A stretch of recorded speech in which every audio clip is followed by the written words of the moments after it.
Police കാവലിൽ TP. Case പ്രതികളുടെ മദ്യപാനത്തിൽ വിമർശനവുമായി K Rema MLA. നടന്നത് ഗുരുതരമായ കൃത്യവിലോപം. പോലീസ് ഉദ്യോഗസ്ഥരാണ് ഇതിന് ഒത്താശ ചെയ്യുന്നത്.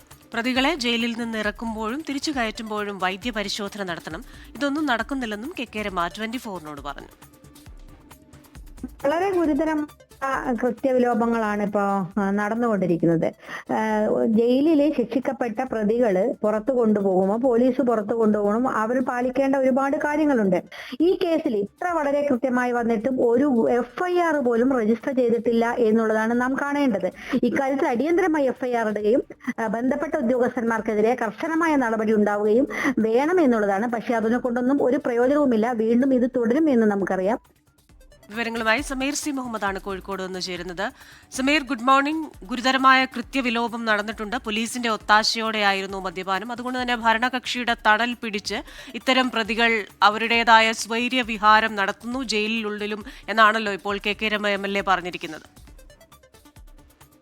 Good morning Christina, Smitha. തീർച്ചയായും അത്തരം വാക്കുകളാണ് കെ രമയുടെ ഭാഗത്തു നിന്ന് വരുന്നത്. പോലീസുകാരുടെ സാന്നിധ്യത്തിലാണ് ടി.പി. കേസ് പ്രതികളുടെ മദ്യപാനം നടന്നിരിക്കുന്നത്. അതിന്റെ CCTV ദൃശ്യങ്ങൾ ഉൾപ്പെടെ പുറത്തു വരികയും ചെയ്തിരുന്നു. ഇത്തരമൊരു വേളയിലാണ് ടി.പി. ചന്ദ്രശേഖരന്റെ ഭാര്യയും അതുപോലെ വടകര MLA-യുമായിട്ടുള്ള കെ രമയുടെ വിമർശനം വന്നിരിക്കുന്നത്. നടന്നിരിക്കുന്നത് ഗുരുതരമായ കൃത്യവിലോപമാണ്. ശിക്ഷിക്കപ്പെട്ട പ്രതികളെ പുറത്തു കൊണ്ടുപോകുമ്പോഴും അവരെ തിരിച്ചു കയറ്റുമ്പോഴും പാലിക്കേണ്ട നിരവധി നിയമങ്ങളുണ്ട്. അവരുടെ വൈദ്യപരിശോധന നടത്തണം. അതുപോലെ തന്നെ മദ്യപിച്ചിട്ടുണ്ട് എങ്കിൽ അവരെ പ്രത്യേകം സെല്ലിൽ മാറ്റണം. അവർക്ക് പരോൾ അനുവദിക്കാൻ കഴിയില്ല. തുടങ്ങിയിട്ടുള്ള കാര്യങ്ങളൊക്കെ ഉണ്ട്. പക്ഷെ അത്തരം ഒരു കാര്യങ്ങളും ഉണ്ടാകുന്നില്ല. അങ്ങനെയായിരുന്നു എങ്കിൽ 17-ാം തീയതി ഈ സംഭവം നടക്കുന്നു. 21-ന് കൊടിസുനിക്ക് പരോൾ ലഭിക്കുകയും ചെയ്യുന്നു. അത്തരം ഒരു സാഹചര്യം ഉണ്ടാകുമായിരുന്നില്ല. അതുകൊണ്ട് തന്നെ കൃത്യമായിട്ടുള്ള പരിശോധനയൊന്നും ഇവിടെ നടക്കുന്നില്ല. മാത്രമല്ല, മദ്യം യഥേഷ്ടം ഇവർക്ക് ലഭിക്കുന്നു എന്ന് പറയുന്നത് തന്നെ വളരെ ഗുരുതരമായ കാര്യമാണ്. കണ്ണൂർ ജയിലിലെ എല്ലാ കാര്യങ്ങളും തീരുമാനിക്കുന്നത് ടി.പി. ചന്ദ്രശേഖരൻ വധക്കേസിലെ പ്രതികൾ തന്നെയാണ് എന്ന കാര്യവും കെ രമ വ്യക്തമാക്കുന്നു. കൂടാതെയാണ് ഏറ്റവും പ്രധാനപ്പെട്ട മറ്റൊരു കാര്യം കൂടി ഉള്ളത്. മറ്റൊരു കേസിലെ പ്രതികൾക്കും ലഭിക്കാത്ത സൗകര്യങ്ങളാണ് ടി.പി. കേസിലെ പ്രതികൾക്ക് ലഭിക്കുന്നത്. എന്തുകൊണ്ടാണ് ഇത്തരത്തിലുള്ള സൗകര്യങ്ങൾ ഈ കേസിലെ പ്രതികൾക്ക് മാത്രം ലഭിക്കുന്നത് എന്നും കെ രമ ചോദിക്കുന്നുണ്ട്. ഈ വിഷയവുമായി ബന്ധപ്പെട്ട് ദൃശ്യങ്ങൾ ഉൾപ്പെടെ പുറത്തു വന്നു. പക്ഷേ ഇതുവരെയും ഒരു FIR രജിസ്റ്റർ ചെയ്യാൻ പോലും പോലീസ് തയ്യാറായിട്ടില്ല. മാത്രമല്ല, പോലീസിന് മാത്രമല്ല ഇതിലെ ജയിൽ ഉദ്യോഗസ്ഥർക്കും കൃത്യമായി ഈ വിഷയത്തിൽ പങ്കുണ്ട്. അവരുടെ ഗുരുതരമായിട്ടുള്ള വീഴ്ചയാണ് പുറത്തു വന്നുകൊണ്ടിരിക്കുന്നത്.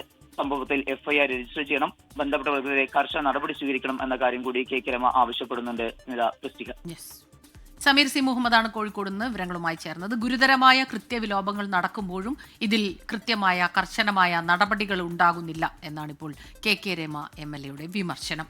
ലോകത്തെവിടെയായാലും ഏത് സമയത്തും 24 വാർത്തകളും ഓഗ്മെന്റഡ് റിയാലിറ്റി പാക്കേജുകളും എക്സ്പ്ലെയിനറുകളും വിശദമായി കാണാൻ ഞങ്ങളുടെ YouTube ചാനൽ നിങ്ങൾക്ക് സബ്സ്ക്രൈബ് ചെയ്യാം.